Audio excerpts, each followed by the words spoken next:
Well, all right. Welcome to Walt's World NBA Talk on a Hump Day Wednesday.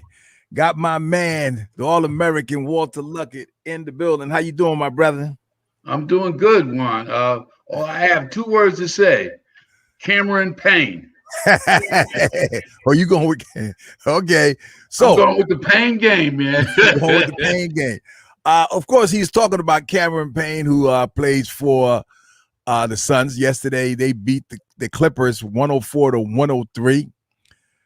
Cameron Payne scored 29 points, 5 assists, 4 rebounds.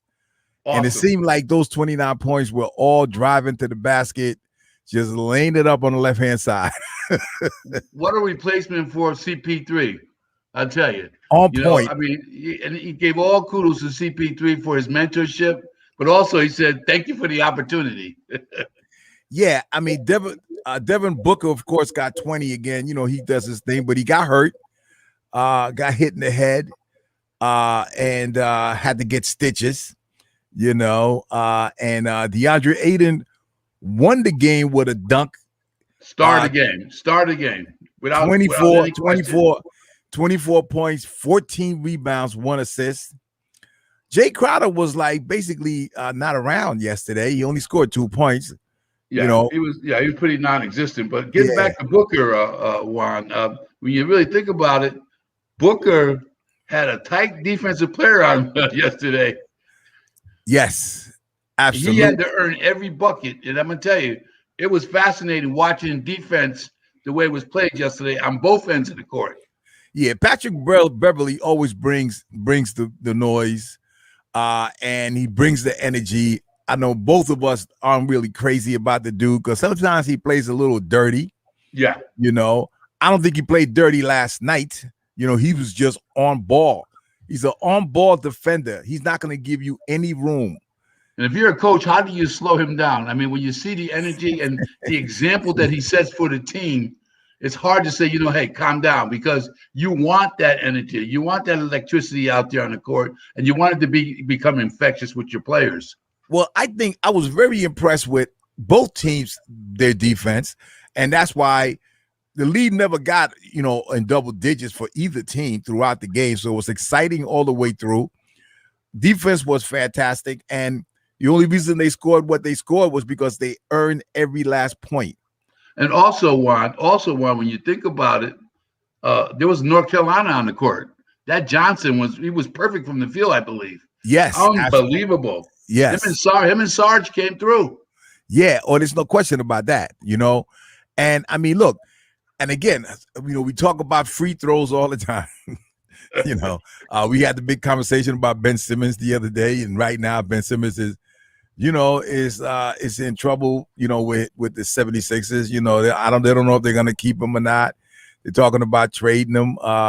He's in trouble with the city. He's in trouble with the city, and all because of foul shots. And then again, here comes Paul George, chance to win the game, and misses 2 foul shots. If he would have made 1, they would have gone into overtime at least. There's no question about it, Juan. And I think at the end of the day, if he had to do it all over again, all the points he scored prior to that, he probably says, hey, I wish I could have just made two for 2 on the foul line. That's canceled out all those other points because the game would have been won. But it's hard to take that, on yourself, because he did play so well throughout the game. The guy gave it 150%. But there goes to show you, and I've been really keeping my statement here, he's not a superstar yet. If Kawhi Leonard was there, he would have made those buckets. And I hate to do the comparison, but there's a difference between a superstar and a star. Yeah, and I think that, first of all, the series is not over yet, right? Series is not over yet. I think that this series is going to be a defining moment for him to take it to the next level. People have always been complaining about Paul George does not do well in the playoffs, so forth and so on, right? I mean, you scored 26 points. You got to score 30, 32 if you're the man on the court. He scores more than 26 points. Clippers win the game, okay? Reggie Jackson had a nice night, 19, but he normally does better. But that's because the defense was unbelievable yesterday on both sides. And and if you look at the Suns, and their scoring was very distributed. I mean, Yes. Rondo scored 8, Terrence Mann scored 8, Yeah. Luke Kennard, who got hot there at the end, Yeah. scored 10, He was you know. deadly. Yeah. Marcus Morris scored 7, and so the ball was being distributed, and people were, being a part of the game. That's what the game is all about by the end of the day, right? It's a team game. I Period. like the passes that were made, Juan. Yes. It was really the first time I actually saw basketball where passes were considered before shots. And when you think about that, it's important to win ball games. Look at the last shot of the game and end up 104, 103 was a dunk. How do you dunk? I mean, let's take in consideration the coaching I thought was superior last night. Yes. On both ends.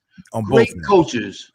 On both ends. Now, what do you think about the fact that, because this replay thing, when they get it right, is a beautiful thing. When they don't, overkill. I mean, look, I mean, first of all, that play would have never been able to be designed if it wasn't for the play before that. They had to go back to the videotape, and then they had to then give, and then what happened was they, Phoenix got a chance to have a free timeout. Yeah, yes. Very good point. Because that play right there, look, you think that if they hadn't had that timeout that they would have done that play? I doubt it. I doubt you wouldn't have enough time. But also, Juan, think about this. The players, once you take all that time out, they get cold out there. Exactly. You're running up and down the court. All of a sudden, you're stopping to review a play. Every 3 or 4 minutes that's happening, it stops your rhythm, Ron. They need to do something about that. Well, yeah, they do. But like I said, when they get it right, we feel good about it, right? That play, when Booker lost the ball, and they without the replay, it would have been a jump ball. Okay, so there's things like that makes you kind of, oh man, I'm glad they do have it, But again, they all got to live with the same thing. So yeah, by the end of the day, so now we got a 2-0 Phoenix Suns. Kawhi, we still don't know when he's gonna be back, right? CP3 is supposed to come back for the next game, from what we hear, right? What do you think, man? Do you think that the Clippers can come back and win 4 games? That's going to be tough, Juan. And most important, I don't understand Kawhi Leonard and his journey. I'm trying to figure it out. It's important to really, show your team that you're with them 100%. I don't even know if he was he at the game? I don't even know if he was at the game or not. No, he wasn't at the game. Those types of things are important to me as a ball player. If you're going to be there on the bench, giving them some moral support. I just don't know about Kawhi Leonard and his commitment to his team. I know he's a phenomenal talent. He's a great ball player when he's out there. So to me, I got to go. I guess I'm going to go with Phoenix, because they seem to be more cohesive. They seem to be more supportive, more complimentary of each other, and they just seem to be more team orientated. They played the best ball of all the teams in the playoffs. From a passing perspective, from a defensive perspective, and also in terms of the team as a whole, they got an inside game, they got an outside game, they got a middle game. The people coming off the bench are fantastic, but let me say this. I'm not going to put it past the Clippers to not come back. And look, Ty Lue has been down this road before. Okay. Oh yeah, he's a great coach. Great coach. Yeah. So he's been down this road before. But you said Atlanta also. Atlanta's my second best team. I'm talking about team now, Juan. I'm not talking about individuals. I love the way Atlanta plays. Well, we're going to talk about them in a minute, but yes. I bet. So what you're saying is that you picking the Suns. You don't think the Clippers are going to come back? It's going to be hard. It's going to be hard because I think the momentum is in the Phoenix's favor. They really believe in themselves. I don't know if you saw the post-game interviews just so supportive of each other. I don't know if it was phony or not, but it seemed very, very real. You got young men finding themselves, they're becoming new stars, they're getting recognized for their talents, because they always get, they get second seated when you talk about the Chris Pauls, the Kawhi Leonards of the world. Now you're getting these guys who are getting an opportunity to say, you know what, look at me. I have some skills also. And that's what I love about this game. When the opportunities come and you can deliver, that's what basketball and that's what sports is all about, getting that opportunity. I like them, but I got to be honest with you. I'm rooting for the Clippers. I'm rooting. Listen, man. Paul George has taken a lot of flack over the years, right? And understandably so, right? I'm rooting for him. I hope that he could overcome that, because players like him. I mean, I think he's a Hall of Famer. I think he's going to make it to Hall of Fame, but he might not make it on the in the first ballot unless he starts doing better in the playoffs, right? But I'm rooting for him. I'm hoping that he can find himself. Because look, if Kawhi don't play, we need 35, 40 points from you. Well, Juan. Here's my thing with Paul George. Juan, he doesn't have a chip. Okay, number one. Number two, I don't put him in the category of Barkley who didn't get a chip, or some of those guys who like Karl Malone. I don't put him in that category yet, and maybe for the same reason is that he missed those foul shots. There's just something about Paul George that's what you're keeping saying. him away from getting. You say he's going to be a Hall of Famer. He's got some work to do, and then one of the things he has to do is win without some other superstar at his side. So yeah, I disagree with you on that. We got a little debate on that. Don't get me wrong. I think he's a phenom. I think he's a great athlete. I think he's committed to the game, but he's not there yet, Juan. But see, the thing is that he gets there. His team still get there to the playoffs now. So you just got to remember that, right? You got to be pretty good to get there. Okay. I mean, what I think about him is that too loosey-goosey with the ball.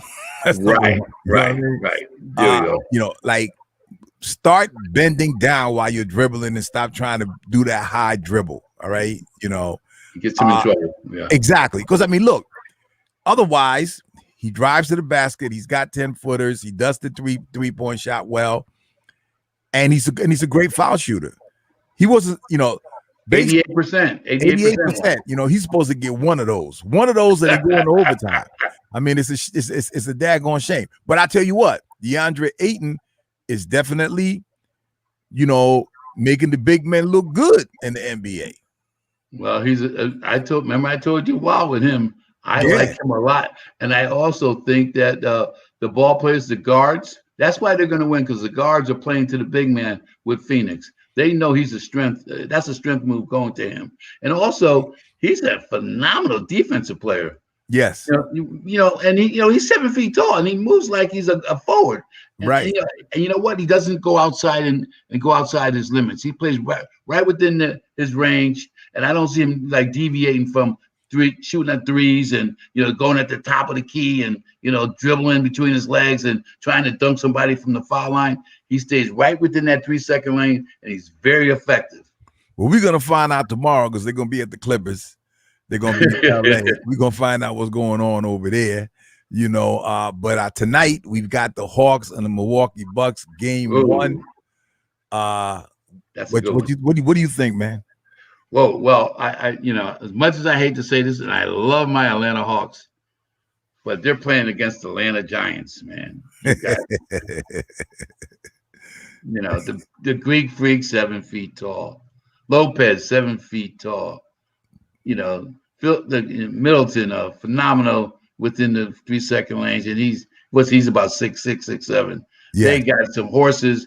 They got unless Atlanta just shoots 100% from the field, and all those lobs that he gets over the big guys, he's going to really have to do some arcing tonight because it's going to be tough. They got and plus the rebounds. Will they get second shots? That's going to be questionable.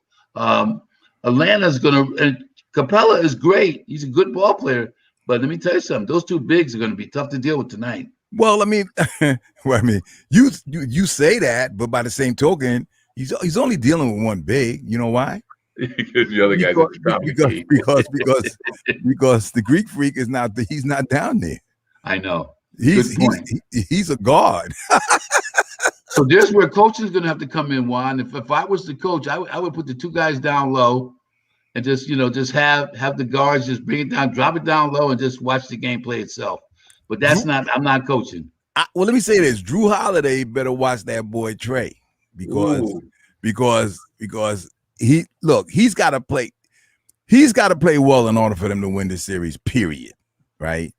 He's got to go out of his mind in order to win this. But we've already seen him do that before.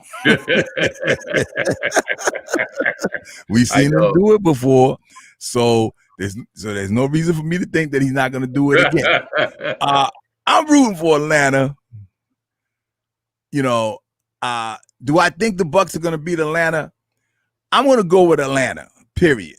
Right? And I'm going with them because I know they're the underdogs, right? Right. I know they're not supposed to win, right? But I think they could beat the Bucks. I do. So do I. I'm not disputing that one. I'm just saying that it's going to be very hard. And if you look at the numbers, if you look at if you really sat down and look player for player, the Bucks are a better team. But these young boys are non-believers, and that's the thing that's so exciting about this playoffs. Is like they're saying, "Oh yeah, you guys." So who are you picking? Who are you picking? I'm going with Milwaukee, and I don't want to, but I'm going with them because of the hype factor, because they're going to control the boards, because of the fact that the Greek Freak, I don't think they're really going to have an answer for him, and most important, I think Capella's going to get crushed down low during this series. Well, I don't want it to happen, but it's going to happen. Well, listen, I don't want you like in the second or third game for you to be switching back up. Right? You're going with the Bucks. You're staying with the Bucks, right? Also, you got to understand too. My boy Vinny Baker, I still love him. We all love Vinny. How could I turn against him, man?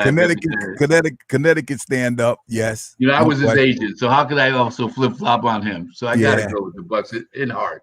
Yeah, well, I'm going with Atlanta because I want to make sure that the team that beat the Knicks goes as far as they can. I mean, I do like them, though. I'm not gonna say that ain't the only reason. Ain't the only reason I'm saying it. You know what I mean? But look, man, it's been a great playoff so far. I think me and you talked about the injuries and how that has played a part in this. We talked about COVID. I mean, you're not crazy about CP3 getting COVID. I just don't understand that you're the team leader. You're getting paid astronomical monies to lead by example. I just don't see how that happens. And then this is the biggest series of your life. I mean, this is the first time you get to play in the big ticket, and you come up short. And I just don't see how that happened. Now, you and I would talk about the things that could have possibly occurred, but that's about responsibility. And I have nothing but respect for CP3, but right now, he's proven, and the team's proven that they can win without him too. So yeah. So well, I mean, let me say the way it works. I mean, I think that there is something and that, rightly so. We don't want to blame anybody for getting COVID, right? Right. It's something that you can catch, right?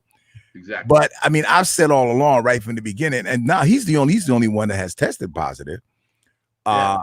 So that's interesting, because what they asked them to do was like stay in your own bubble, right? They're not saying you can't go outside. They're not saying you can't leave the hotel. They're not saying all that. All that the NBA is saying to the players, look, stay in your own bubble based on your lifestyle and based on how important it is for you to continue to play in these playoffs without getting sick, right? So I mean, the conversation is happening in America as it is. I mean, you've got companies, you got hospitals that are mandating for people to be vaccinated, and not all the players have been vaccinated. So so that happened already, right? But in terms of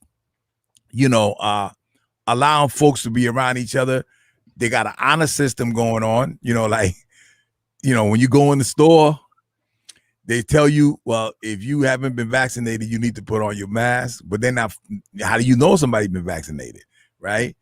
And so forth and so on. So it's there's a lot of mixed messages that are being sent. So, but your take on it is that, you know, somehow he should have been able to put himself in a bubble. Exactly. And, Juan, we have a responsibility to our peers. We don't know when he caught it. Okay. Right. He could have caught it in the last series. I mean, and let's talk about family and friends, all right, your peers. They have families too.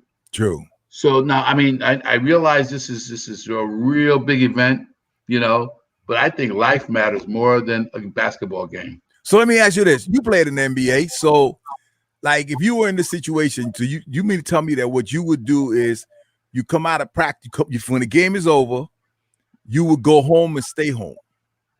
You wouldn't go out for nothing. Absolutely. And I know my wife would have made sure of that. But no, absolutely. I mean, there are rules, Juan. And I think, it's kind of selfish if you don't honor someone else's life and their families as well. I think personally that maybe the NBA needs to be more strict with their rules or be more defined about what it really is, what it matters when we're going through this period of COVID-19. Maybe there's clarity that's needed, but at the end of the day, we're talking about lives. Lives matter. Well, see, it's just a basketball game, Juan. But see, the NBA can't say that to their players when they're telling all the fans to come back and fill up the stadium now. So that's like a double message. It's okay for you to have all these people come into the arena under the same conditions, right? And then ask the players to do the same thing. But I get where you're coming from. It's a personal responsibility, because the players are not being mandated at all. Well, and not to cut you off, sir, but also, I don't know if you saw after the game, you get involved with the fans. The fans come up and they're hugging you. Yep. You're throwing high fives.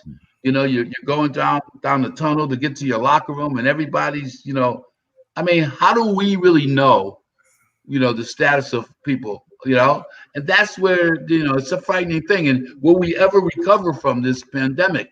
If we don't we got to follow some rules and be strict about it so that we can get back to normalcy. But right now, it seems like everybody's freelancing.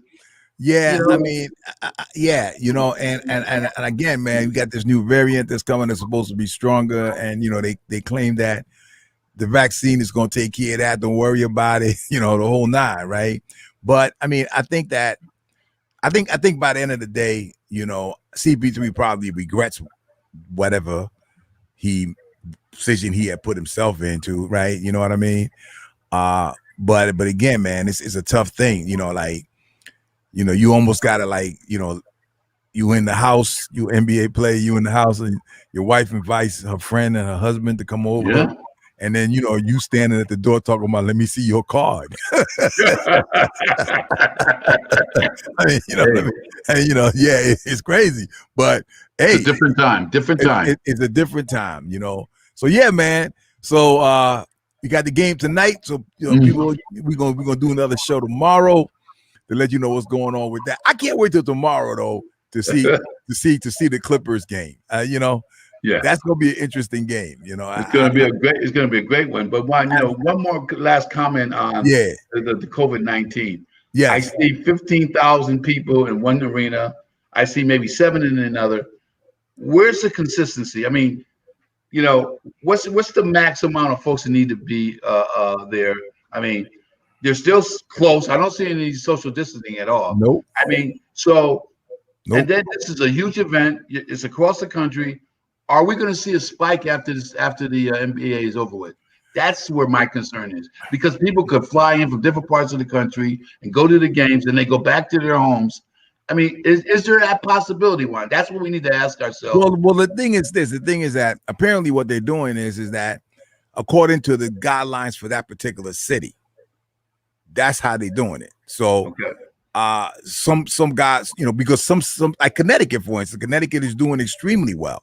Exactly. We're below, like we're below 1%, and so, but you can go somewhere else and it's higher, right? So that's what they're basing it on, right? But my thing is this though: See, they should have been smart enough to say, okay, you know what?